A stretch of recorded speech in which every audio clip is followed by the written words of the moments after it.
एक ठंडी बारिश वाली शाम थी। मैं अपनी दादी माँ के पुराने सुनसान घर में जंगल के ठीक किनारे पर था।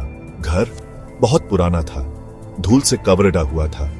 ऐसा लग रहा था जैसे हर कोने में एक राज था जिसे वो बताना नहीं चाहता था।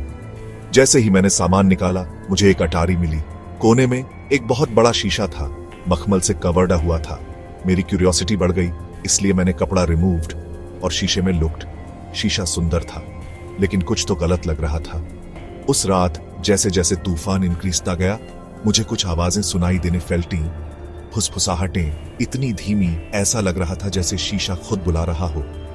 मैंने खुद को समझाया कि यह सिर्फ हवा थी, लेकिन फिर मैंने अपनी आंख के कोने से देखा, एक परछाई मेरे पीछे खड़ी थी। परछाई में मैं घूम गया। कुछ नहीं था। मेरा दिल तेजी से धड़क रहा था। जैसे जैसे दिन बीतते गए, वो फुसफुसाहटें तेज होती गईं। कभी कभी वे शब्द भी बन जाती थी, मदद करो, प्लीज, हम तुम्हें बुला रहे हैं। आवाजें इंक्रीज थी, फिर अचानक शांत हो जाती। हर बार मेरी रीढ़ की हड्डी में ठंडक दौड़ जाती थी। पुराने बक्सों की डिगिंग करते हुए मुझे पता चला कि शीशा कभी एक चुड़ैल का था। उसने लोगों की आत्माओं को उसमें फंसाया था। जो कोई भी बहुत देर तक देखता, वो खुद उसमें खींच जाता था।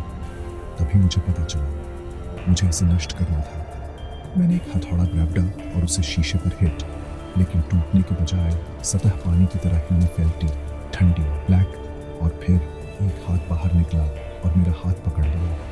एक चीख रिकॉर्ड और साइलेंस। उस रात के बाद मुझे किसी ने नहीं लूटा। घर खाली खड़ा है और वो पुराना शीशा, किसी ने उसे फिर से मखमल के कपड़े से ढक दिया है। लेकिन स्टोरी राइटर में अगर आप ध्यान से सुनेंगे तो आपको वो फुसफुसाहटें हैं, और अगर आप ध्यान से देखेंगे तो आपको एक परछाई दिखाई दे सकती है। इसीलिए मदद के लिए कॉलिंग। क्या आप शीशे में देखने की हिम्मत करेंगे, या आपकी कहानी भी वैसे ही शुरू होगी?